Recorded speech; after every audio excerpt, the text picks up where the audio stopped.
Hi there! Hi everyone! Welcome back to our channel, The Hitchhiker Guides to Optics. So for this week's video, we thought this may be a great opportunity for us to share our favorite sources that we normally use for researching and for updating ourselves in the field of optics and science in general. So without further ado, let's directly jump right in. So the first two that I would like to mention are SPIE and Optica. Both of them are internationally well-known organizations who actively focusing on promoting the science and the application of light. They organize conference, exhibition, talk, networking, educational program, as well as publish journal and ebook that related to optics and photonics.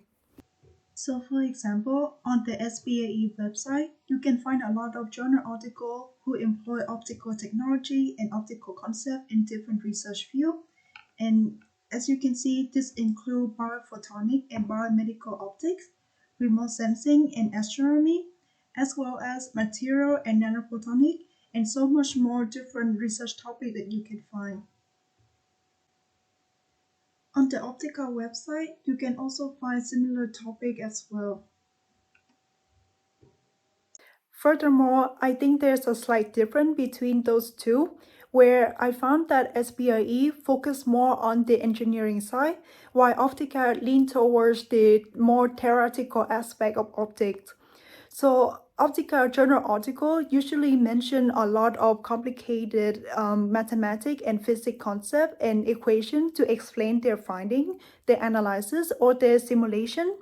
SPIE journal article, on the other hand, explain the concept in a more engineering manners, in a more understandable way, so that it doesn't require you to have a hardcore knowledge of a theoretical physicist to read and to understand, if that makes sense.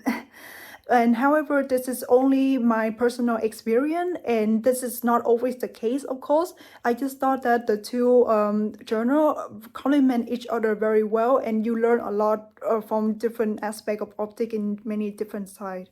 So the third and the fourth source that I would like to mention are IOPScience and Nature. Both of them primarily focus on providing the access to scientific research paper and news around the world in a broad field of science, and they are not just focusing on only optics like SPIE or Optica. So let's just take a look at Nature as an example. On Nature website, you can find a lot of information in the latest new update across different science fields. This includes aerospace, astronomy, material, biology, medicine, climate, and so on. Nature also have a section that dedicates to the research of optics and photonics across different fields that I just mentioned. And I will include the link of this in the description box below. Unfortunately, not all of the journal articles from the website that I just mentioned are for free. So if you are a student or a researcher in an academic domain, you would probably get all the access for all the paper to your student ID account or to your researcher account.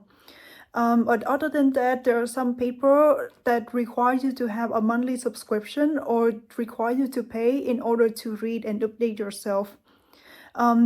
This is why I want to mention a fifth source, which is called arXiv. So arXiv is a preprint repository that offers a large collection of scientific papers before they have been peer-reviewed and published in academic journals. Researchers and scientists upload their papers to arXiv to quickly disseminate their findings to the scientific community. The great point about arXiv is that all the papers here are freely accessible to anyone.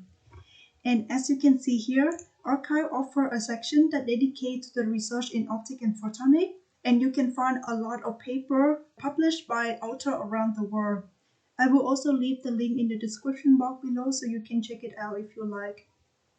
However, note that not all of the articles which require payment were included in the arXiv, and also consider the reliability of the paper, as they do not carry the same level of vetting as the one published in the peer-reviewed journal. I think that's it. Yeah, I think this will be the end of the video for this week, and thank you a lot for listening. So I hopefully will see you in the next video. Bye!